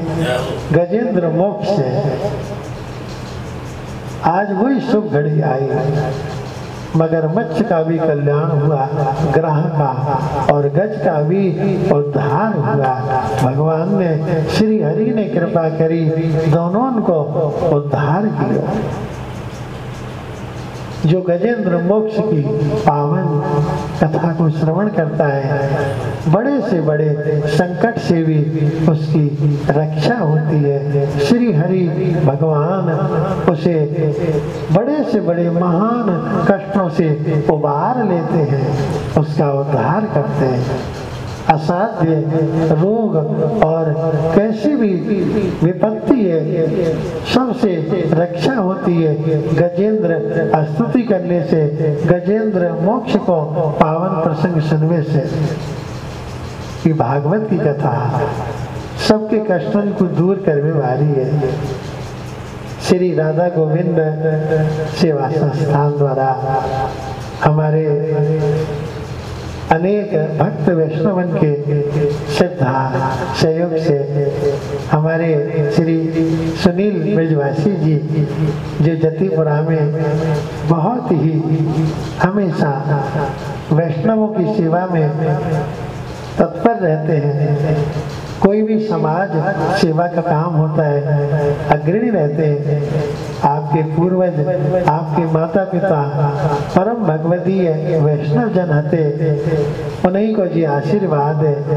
जो ऐसे संस्कारवान सुपुत्र श्री सुनील जी हमारे पुरोहित जी हैं, यहाँ गिरिराज जी के सेवायत अधिकारी हैं।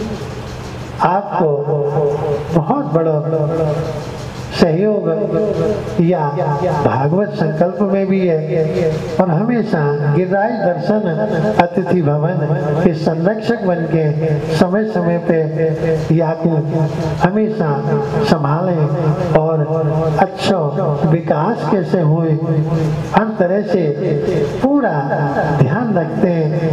तो इनका बहुत बड़ा सहयोग है इस भागवत यज्ञ में। हमारे आदरणीय शास्त्री जी को जब संकल्प भयो कि पुरुषोत्तम मास में भागवत होनी चाहिए, तो सुनील जी ने पूरी हिम्मत बनाई, आप चिंता मत करो शास्त्री जी, या परमार्थ के काम को शुरू करो कि बहुत आनंद से पूरा होगा, सफल होगा। और हमारे बहुत से वैष्णव जन हैं, श्री हमारे राजेंद्र डागा जी हैं जो गुड़गांव से हैं, बहुत ही परम भगवती हैं और हमेशा दान पुण्य करने वाले, हमेशा हर अच्छे काम में अग्रणी रहते हैं। इस भागवत जी में भी आपको भी बहुत बड़ा सहयोग है। और हमारे वृंदावन निवासी,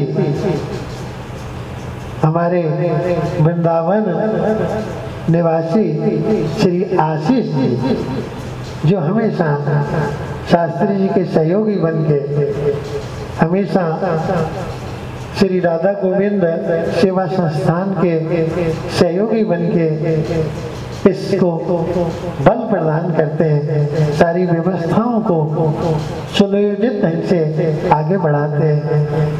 उनका भी पूरा सहयोग है इस कार्यक्रम में। और परम भगवती हमारे श्री श्याम सुंदर जी चेन्नई हैदराबाद से, जिनकी धर्मपत्नी श्रीमती शोभा बहन है, जिनसे फोन पे बात हुई कि पुरुषोत्तम मास में भागवत जी की कथा रखी जाए, पूर्वजन के कल्याण के लिए, सारे विश्व के कल्याण के लिए।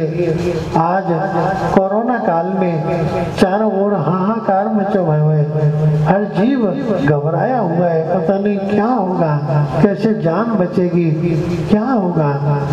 भागवत की कथा सुनकर हमें एक संबल मिलता है, एक साहस मिलता है। और भागवत जी तो सब संकटन को दूर करने वाली है। जब जब जिसने भी भगवान को याद किया उसी के कष्ट दूर हुए। द्रौपदी ने पुकारा तो द्रौपदी के दुख दूर हुए, गजराज ने पुकारा तो गजराज के संकट दूर हुए। तो आप और हम सब मिलके या पुरुषोत्तम मास में भागवत कथा के माध्यम से क्यों न ठाकुर जी को याद करें। जब हम हृदय से भाव से भगवान को याद करेंगे तो हमारे भी संकट दूर होंगे और सारे विश्व का संकट दूर होगा। ये भागवत की कथा सारे जगत को कल्याण करने वाली है। पवित्र संकल्प बड़े भाव से, बड़े आनंद से चल रहा है। आप सभी इस कार्यक्रम में मानसिक रूप से भी जुड़े हैं और हमारे महाप्रभु जी आज्ञा करें कि मानसी सेवा वित्त जा तनु जा, आप शरीर से सेवा करो या वित्त सेवा करो, कोई भी सहयोग करो आर्थिक रूप से, तो ठाकुर जी बात को भी अंगीकार करें, स्वीकार करें। तो आपको जैसो भी जो भी सहयोग होए आप अवश्य करो और या श्रीमद् भागवत के पुण्य पर्व में अच्छे पुण्य को प्राप्त करो। सबके जीवन में आनंद की घड़ियां आए। श्री गोवर्धन नाथ जी की कृपा, गिरिराज जी की कृपा सबके ऊपर बरसती रहे। हम सबका जीवन धन्य धन्य हो रहा है। भागवत कथा रूपी अमृत पान करके हम यही प्रार्थना करते हैं। और आज श्रीमद् भागवत जी को प्रणाम करते हुए आज को जो पारायण है वह को विराम दें। आप सभी को हृदय से बहुत बहुत हमारा साधुवाद। गिरिराज जी का आशीर्वाद, भागवत जी का आशीर्वाद सबको भाव सहित जय श्री कृष्ण, जय श्री कृष्ण, जय श्री